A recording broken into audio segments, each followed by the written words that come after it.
Hello again, everyone. It's me, Alex, your new to the court, and today I'm going to be your Commander Dad. And today I'm going to be talking about trying to get the most out of the cards you get.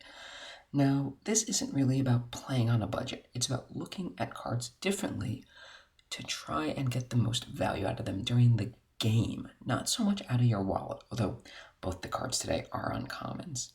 I picked up these cards for two of my decks. I haven't found a spot for them yet, but we'll talk about that in a little bit.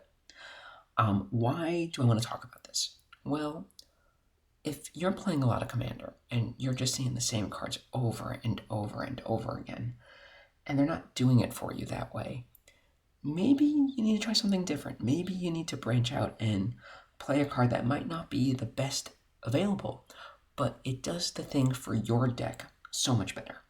And one thing I like about both these cards that I'm going to show you today is that they do their thing in a couple of different strategies. So they allow you to get a lot more out of a single card than, say, something that is broadly powerful.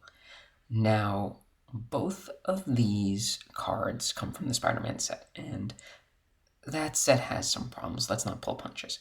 I'm indifferent to the set. I think it was rushed. I think in the wake of Aftermath, that micro set, they tried to make this one do a little too much. They made it too big, they put in a lot of fluff, they made it standard legal, all of which is a problem.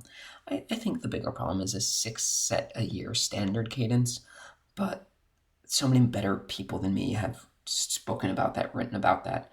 For me, the setting, even though I'm from New York and I see some places I recognize on these cards, it feels weird to see them on a card. Doesn't mean I don't have a foil copy of the Brooklyn Visionary card. I live in Brooklyn. I thought that was really cool, but I can really understand why some people just don't want that. This is a game. I don't need to see the real world. But anyway, back to the cards. These are cards I bought, one for my Mavinda deck, one for my Crovax deck, and I'll link these decks in the description below. I haven't found a spot for them yet, but it's not for lack of trying. First card I want to talk about today, Spider UK. 3 and a white for a legendary creature, Spider Human Hero. It's a 3/4 with web slinging. That means you can cast this spell for its web slinging cost of 2 and a white, but you have to return a tapped creature to your hand to do so. At the beginning of your end step, if 2 or more creatures enter the battlefield under your control this turn, you draw a card and gain 2 life. So this is an extra card each turn. And that is just really powerful in Commander. You're accumulating resources, you're able to deploy them. But what do I like about this card? Well, it kind of does it all. One, it gets you the first one for free. You web sling this in, you get a cheap creature back out, and everything's great. It works great in blink decks where you're trying to take creatures in and out of play to generate value. It's great in enter the battlefield decks where you're trying to play these value creatures over and over again. And it's solid in life gain decks. All of this together gives you a solid package that works in a bunch of different ways. Now, why did I get this from Mavinda?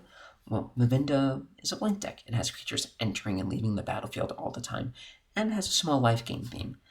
Now, I haven't quite found a spot for it yet.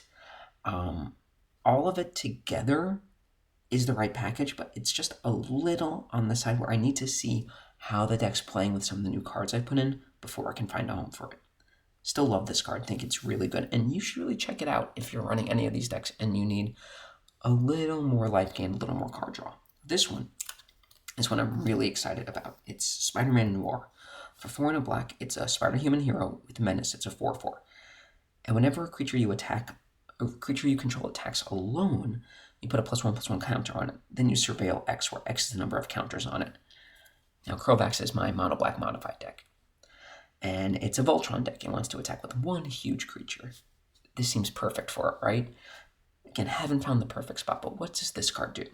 Well, one, it improves your draws. Surveilling more than 2 really means that you are digging into your library and seeing what the next best card is going to be.